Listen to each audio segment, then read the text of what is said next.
ലോകത്തിലെ ഏറ്റവും കൂടുതൽ ബ്രേക്ക്ഫാസ്റ്റ് റെസിപ്പീസ് പ്രിപ്പയർ ചെയ്യുന്ന ഒരു ടീംസാണ് നമ്മൾ മലയാളികൾ.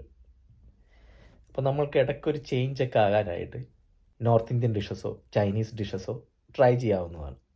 ഇന്ന് ഞാൻ വന്നിരിക്കുന്നത് ഒരു നൂഡിൽസ് കൊണ്ടാണ്. എങ്ങനെ നൂഡിൽസ് നമുക്ക് നാടൻ സ്റ്റൈലിൽ പ്രിപ്പയർ ചെയ്യാൻ പറ്റും. നല്ല ടേസ്റ്റിയാണ്, നമ്മൾ മസാലയൊക്കെ ചേർത്തിട്ടുള്ളൊരു റെസിപ്പിയാണ്. എല്ലാവർക്കും ഈസി ആയിട്ട് ട്രൈ ചെയ്യാൻ പറ്റുന്നതുമാണ്. നമുക്ക് വീഡിയോയിലോട്ട് പോകാം.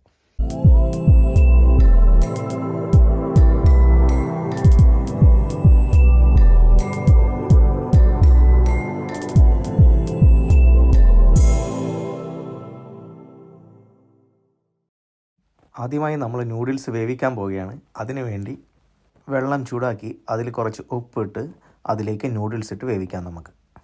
അതിലേക്ക് ഇനി നമ്മൾക്ക് 1 ടീസ്പൂൺ എണ്ണ കൂടി ആഡ് ചെയ്യാം. എണ്ണ ചേർക്കുന്നത് നൂഡിൽസ് വെന്ത് കഴിയുമ്പോൾ ഒട്ടിപ്പിടിക്കാതിരിക്കാനാണ്. നൂഡിൽസ് ഇപ്പോൾ വെന്തിട്ടുണ്ട്. ഇത് നമ്മൾക്ക് ഒരു സ്റ്റെയിനറിലോട്ട് മാറ്റി ഊറ്റിയെടുക്കാം. ഇനി നമുക്ക് നൂഡിൽസിനുള്ള മസാല തയ്യാറാക്കാം.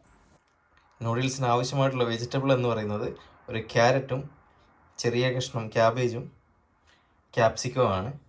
ഈ വെജിറ്റബിൾസ് എല്ലാം നമുക്ക് നീളത്തിൽ അരിഞ്ഞെടുക്കാം. ആദ്യമായിട്ട് നമുക്ക് പാൻ ചൂടാക്കി അതിലേക്ക് എണ്ണ ഒഴിച്ച് അരിഞ്ഞു വെച്ചിരിക്കുന്ന സവാള ചേർക്കാം. അതിൻ്റെ കൂടെ തന്നെ ആയിട്ട് ബാക്കിയുള്ള പച്ചക്കറികൾ നമുക്ക് ചേർക്കാം.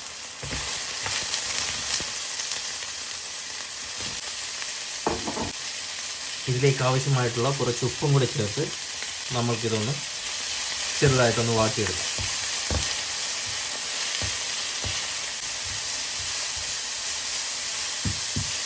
പച്ചക്കറിയെല്ലാം വഴന്നതിന് ശേഷം നടുഭാഗത്ത് കുറച്ച് എണ്ണ ഒഴിച്ച് അതിലേക്ക് നമ്മൾ 1/2 ടീസ്പൂൺ കുരുമുളക് പൊടിയും 1 ടീസ്പൂൺ മല്ലിപ്പൊടിയും ചേർക്കുകയാണ്.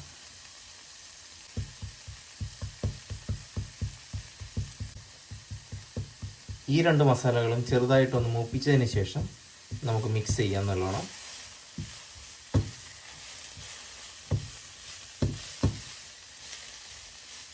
നിങ്ങളുടെ കയ്യിൽ ചിക്കൻ സ്റ്റോക്ക് ക്യൂബ്സ് ഉണ്ടെങ്കിൽ അതും ഇപ്പോൾ ചേർക്കാവുന്നതാണ്.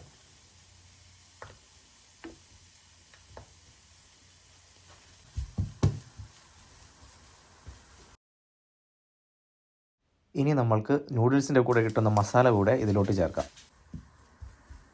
ഈ മസാലകളെല്ലാം ചെറുതീയിൽ 1 മിനിറ്റ് നേരത്തേക്ക് നമുക്കൊന്ന് ചെറുതായി മൂപ്പിച്ചെടുക്കാം. ഇനി ഞാൻ ഇതിലേക്ക് ചേർക്കാൻ പോകുന്നത് ഇന്നലെ ഉണ്ടാക്കിയ ചിക്കൻ കറിയിലെ ബാക്കി വന്ന പീസസാണ്. അതൊന്ന് കഴുകിയെടുത്ത് ഇതിലോട്ട് നമുക്ക് ചേർക്കാവുന്നതാണ്. ഇതിലേക്ക് ഇനി നമുക്ക് 2 ടീസ്പൂൺ ടൊമാറ്റോ സോസും എരിവ് ഇഷ്ടമുള്ളവർക്ക് 1 ടീസ്പൂൺ ചില്ലി സോസും കൂടെ ചേർക്കാവുന്നതാണ്. 1/4 ടീസ്പൂൺ സോയാ സോസ് ചേർക്കുന്നത് നൂഡിൽസിൻ്റെ ടേസ്റ്റ് വളരെയധികം കൂട്ടുകയും ചെയ്യും. ഈ എല്ലാ സോസ് ഇട്ട് 1/2 മിനിറ്റ് വേവിച്ചതിന് ശേഷം നമ്മൾ മാറ്റി വെച്ച നൂഡിൽസ് ഇതിലോട്ട് ചേർക്കാവുന്നതാണ്.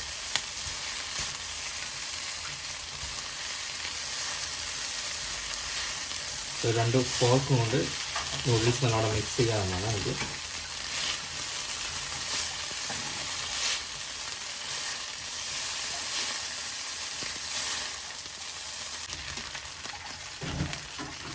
അങ്ങനെ നമ്മുടെ ടേസ്റ്റി നൂഡിൽസ് റെഡി ആയിട്ടുണ്ട്. അവസാന സ്റ്റെപ്പായിട്ട് നമുക്കിതൊന്ന് ഗാർണിഷ് ചെയ്യാനായിട്ട് കട്ട് ചെയ്ത് വെച്ച സ്പ്രിംഗ് ഓണിയൻ അതിലേക്ക് ചേർക്കാവുന്നതാണ്. എൻ്റെ ചാനൽ സബ്സ്ക്രൈബ് ചെയ്യാത്തവർ ഒന്ന് സബ്സ്ക്രൈബ് ചെയ്യാൻ മറക്കരുത് കേട്ടോ.